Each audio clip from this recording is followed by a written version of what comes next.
Thanks for joining us today on the Big Blue Podcast. I'm Leigh Goodson, and I'm joined by my co-host, Greg Stone. Hello, Greg. Hello. How are you? I'm doing great. We are here at the Owasso Community Campus during our Professional Development Day and Convocation. I thought this morning went great. It is. I've heard a lot of really good comments, and we have a lot of sessions still to go. Right. But of course, our guest. Right. Is, and our guest is today, our guest today is Tracy Spears, founder of the Exceptional Leaders Lab. That's right. Yeah. I'm so glad to be here. Thank you. Good to have you. Thanks for taking some welcome. time. Yeah, we're really glad. And you did a great presentation last spring at our Professional Development Day, and got great reviews. And so everybody was like, let's have her back. Let's have her back. Yeah. I know I was in this little bitty room last year, and so this year I'm going to be in a little bit bigger room. Yeah. So you are. things are going well. Things are going well. So you've written some books. Yes, two. And that is such dedication. I mean, I think everybody's kind of got a book in them, Totally, a story they want to tell, but then to actually sit down and write it there's a big chasm between those two. I've got the book in me, but I actually got it written. I think that's true, though. I think everybody does have a book in them. Yeah. And I think that had I not partnered with Wally Schmader, my business partner, I don't think I would have ever been able to get it, in writing, because I tried for about 5 years on my own, but what I needed was some accountability. Right. And the minute you say to somebody, every Tuesday morning at 8 o'clock, I'm going to have something to you. I'm going to have more. Yeah. Yeah. So Tuesday morning at 4 o'clock, there were many times I was up riding away so I could, do what I said I was going to do. But that's the only Follow way through with your promise. For sure. Yeah, that's great. So I'll be your accountability partner if you want. I'll take that under consideration. All right. Yeah. But the first chapter, you have a best-selling book, What Exceptional Leaders Know. And the first chapter is, what are you known for? So, Tracy Spears, what are you known for? So that's interesting. So probably would depend on who you asked. But I would probably say, I think I'm super dependable. I'm like that friend, that person that if I tell you I'm going to do it. But I would think that I'm probably known as somebody that doesn't want to have any regrets. Like, I really spend a lot of time and energy thinking about, what do I really want to go do? I don't want to get to the end of this thing called life and say, man, I wish I would have. So I end up saying yes to a lot of things once, not as many things twice, but I like that, the idea that, I'm up for most anything that somebody wants to do. So that's probably going to be the thing most people would talk about. So, so what's the most daring thing you've done? Well, most daring thing. Because you said I'm up for. I am. Yeah. Okay. What's the most daring thing you've done? Two things just popped into my mind. One is I jumped out of a plane. I was like, I bet she's jumped out of a plane. But I think more daring is I traded in my car and bought a pickup truck and bought a travel trailer and have been driving around the country in a travel trailer. And let me tell you, that's way scarier trying to pull that trailer than jumping out of that plane. So that's I can imagine. That's been the thing that's probably the biggest surprise to people is that how much I enjoy it too. So that's been kind of fun. That is cool. Tracy, in the last couple of years, as Dr. Goodson said, you've joined us at Professional Development Day, and you've done some workshops with some of our faculty departments. You've done met several times with our nursing faculty and allied health faculty, and I know some others throughout the college. What have those experiences taught you about TCC, and what do you hope is being accomplished as a result of the work that you've done with us? My impression has been I've been so impressed with everybody that I've interacted with. So Dr. Sivanon's group was how I got, started with the nursing group, and they've been awesome. Probably the most surprising thing has been how fun your librarians are, by the way. Paula's group. They are awesome fun. And fun. What I would hope would happen is that, all of the things that we talk about, that people go do something with that. Like I've spent a lot of energy around, why people do what they do and temperament training. And so that's been something that I'm super passionate about. And I like the feedback that I get where people go, okay, I think about that differently now than I did when I first went into the class. So it's a lot of things, though. But my impression is that there's a bunch of super smart people that really care deeply about this organization.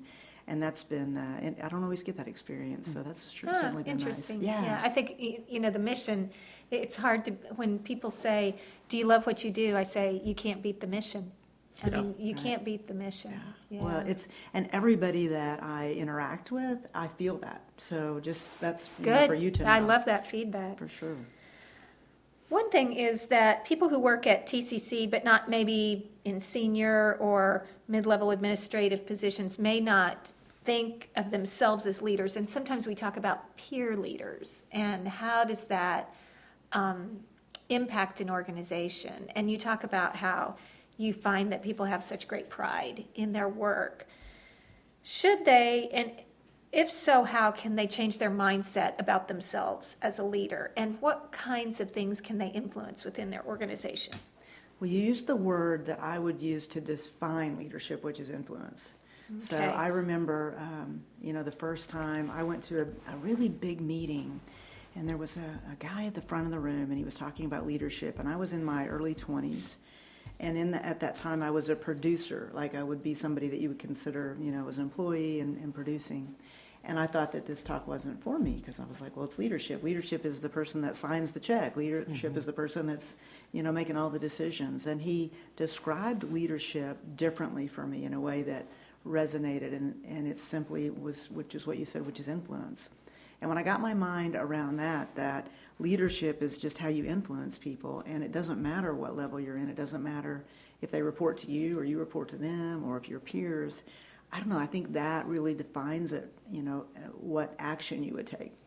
If I know that my leadership is based on how I influence you, then I need to know more about you. I need to, right? I need to make sure that I'm still learning so that I can be valuable, in whatever relationship we have. So I think that's probably the angle I would take. And I think it has to be said that every single person is a leader if you define it by those terms, right? Mm-hmm. Absolutely. I'm Greg Stone, and I'm here with President Goodson, and you're listening to the Big Blue Podcast with our guest today, Tracy Spears. We're at the Owasso Tulsa Tech campus for Professional Development Day. And Tracy, in just a little bit, you're going to go present a workshop titled Avoiding the Accidental Reputation. And that's about sort of creating being intentional about creating a personal brand.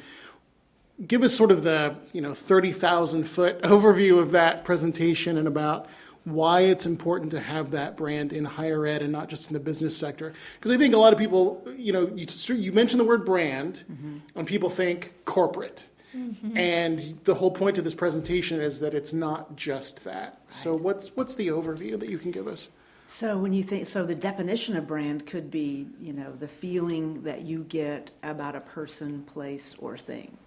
So when you define it in that way, a feeling that you get, like what's that, impression, certainly you would think of companies, and you could think that companies spend millions of dollars and untold hours trying to figure out how can I get you to think about my product? How can I get you to think well of my product? And so when you parlay that over to people, and your question is why is it important in higher ed as well as corporate, I might even argue it might even be even more important because of the intention of this institution, which is to influence all of the people that are here, right? It's to help them grow, it's to give them education, it's to provide experiences for them.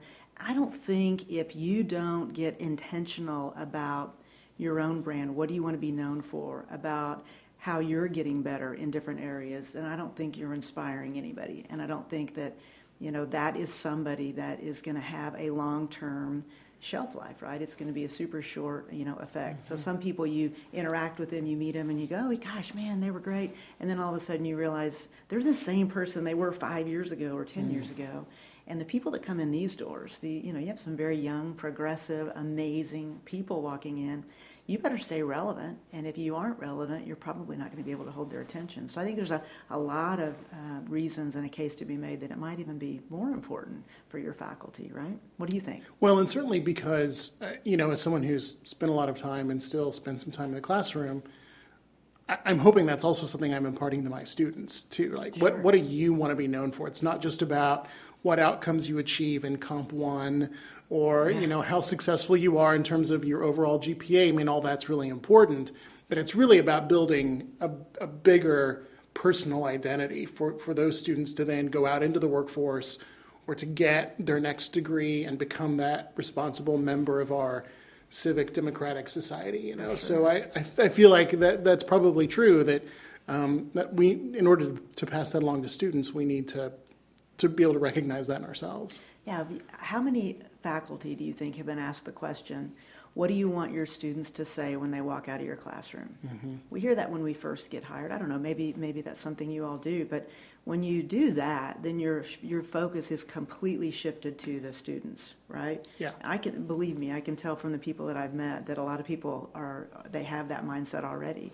But I think that the idea that you wouldn't have that as a question, not that you want to be defined by it, you want to use it for feedback, you want to let it be, something for you to measure how effective you are, for sure. But if you're not doing that, I don't know how you could stay relevant, for a long term. And that is a question that Dr. Hess asks of all of our finalists who are faculty members. I've said in a lot of those interviews the last few years, that is usually the first question that she asks. Nice. So, yeah. Good. Yeah.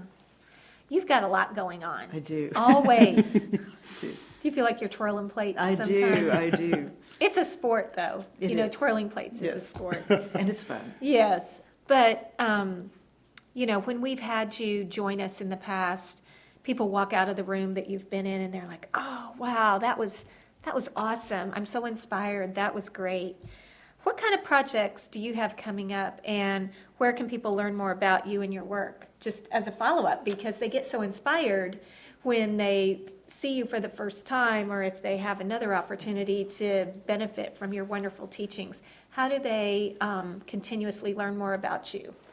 Thank you for the kind words.